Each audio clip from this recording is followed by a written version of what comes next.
I get it. Need is what people look at initially, but look at the team that's at the top of the league right now, the LA Dodgers. Absolutely. Do you think they needed Blake Snell? They don't need him.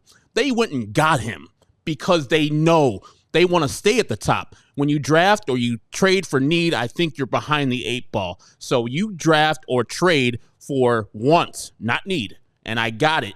If they have enough players, like the Cubs and Reds have, don't be oh, man, we have already 3 left-handers in our starting rotation. Guess what's better than 3 left-handers? 4, especially if that one is Garrett Crochet. I'm sure they wouldn't goodness gracious, we got this left-hander who's, by the way, different than all the rest of their left-handers in their starting rotation because he actually throws hard. So I get it. I hear the need mantra. Stop asking for need and do it for once.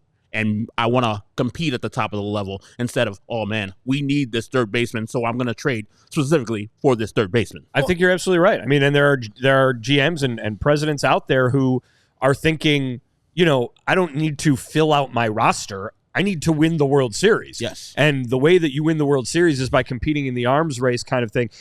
And listen, not every team is the LA Dodgers, right? Correct.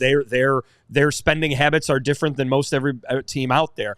But if you are the Chicago Cubs or you're the Cincinnati Reds, you're not just like, oh, we'll get another guy because we maybe gonna win the division here. We'll see what happens. If you're actually trying to win the World Series, there shouldn't be anything about your roster stopping you from going and getting Garrett Crochet or any other player, right? I mean, yeah, maybe you don't go get 2 DHs or something like that who can't fit into the same position, but outside of that kind of thing, it's about competing in the arms race because you're competing with the Dodgers. Yes. And the Dodgers show, by the way, every year that you can never have enough pitching. Every single October rolls around and the Dodgers pitching staff is decimated. So even if you've got enough starting pitching, guess what? You don't have enough starting pitching. And whether you're the Dodgers or the Yankees or the Orioles or the Red Sox, the teams we've been talking about, or the Cubs or the Reds, if you want to win and win it all, you got to go out and get as much pitching as you possibly can. It's not their number one need, but you could still talk yourself into them needing a starting pitcher.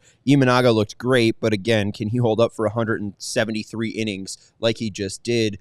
We have seen some Asian pitchers kind of slow down the more and more they are used, and Imanaga is now pushing. Because the seasons in those countries are not as long. Right. So, can he handle 173 innings in back-to-back seasons? We saw with Matthew Boyd, he couldn't, and then he was out of the league for like 3 years.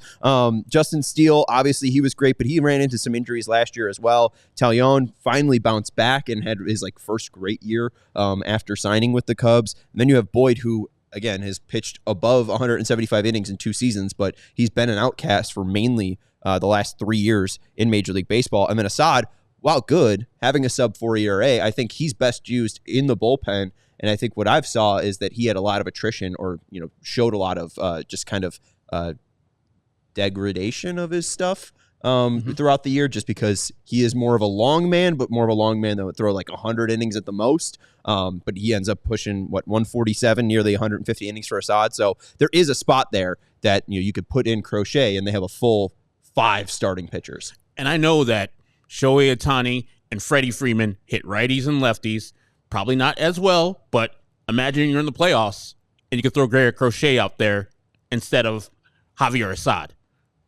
Wouldn't that be better? Wouldn't you feel more comfortable in a 5 or 7 game series with Garrett Crochet, and you got Justin Steele and Imanaga going at these lefties? And I know they have other hitters because they're the Dodgers, but you probably want that top of the league talent to go after that top of the league talent. It doesn't feel, though, like we need to talk the Cubs fans into Garrett Crochet. You do, because they're offering we got Cubs fan Sarah saying, hey, I'd love to see him in Chicago. Yeah, they would love to see it, but I'm seeing all these. They're offering me some the worst prospects on the Cubs staff. But they're not Garrett Jed Crochet, Hoyer. Like Garrett Crochet, some crumb bum. You also don't have Garrett Crochet, Herb, so I don't know why they're offering you anything. Yeah, stop offering me garbage, people. Offer me some good people, and I'll maybe go in Garrett Crochet and say, hey, man, you want to go to the Cubs? And it's like, go and tell Chris Getz, please. I already got a deal already set. I don't know. I think when I joined the CHGO Cubs guys earlier today, and Luke threw out the idea of Cade Horton and Owen Casey as the two people, I'd be fine with that. Owen Casey's fine. I'm fine with that. That's a top 50 prospect and a top 100 prospect. What I told them was we need to cash out and get the best or the cream of the crop. And it seems like Horton is their best pitching prospect and Casey's their best bat. I mean, we talked to Elijah Evans, who kind of set us straight.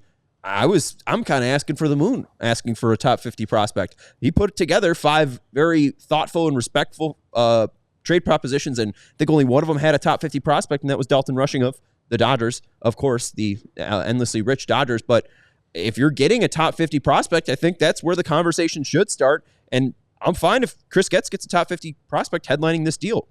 Casey was a winner, at least in my books. You know, you said it should hurt. I think trading Casey would hurt. Yeah, I think Casey would be one of my number one people I would want for the Cubs. And then they would have to go 2 out of 3 of their 5, 6, and 7. I forgot who they were. Triandos, Ballesteros. Like, give me 2 out of those 3 guys, because I think he's that good. And maybe the Cub people would bristle at that, but this is the price. If you want him, you want him. You don't need him, cool. We'll sell him to somebody else. But the price is the price. Don't bristle at it. When we get a deal from another team, we'll match Chris Getz's asking price as if the Padres matched Chris Getz's asking price last year with Dylan Cease. And just real quick, you guys did bring up Garrett Crochet versus the Dodgers, talking about Freddie Freeman and Mookie Betts hitting lefties and, you know, career splits. I do just want to bring up, and this doesn't include spring training, but Shohei Ohtani is 0 for 5 against Garrett Crochet lifetime with 4 strikeouts. It's true. You know, it's pretty good. That'll be good. It's not too bad. Padres, come on.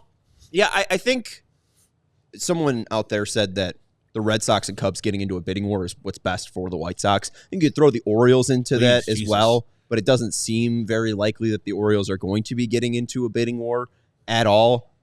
But if this is a trade that gets a top 50 prospect, I think that is likely at worst a B for me in a return. You didn't get a top 50 prospect in the Dylan Cease return. You didn't get a bat. You didn't get a top 80 prospect in the Dylan Cease return. Amen. And the bat that you did get in Zavala, he's fairly young, fairly thin. His top end might be a left-handed side of a platoon.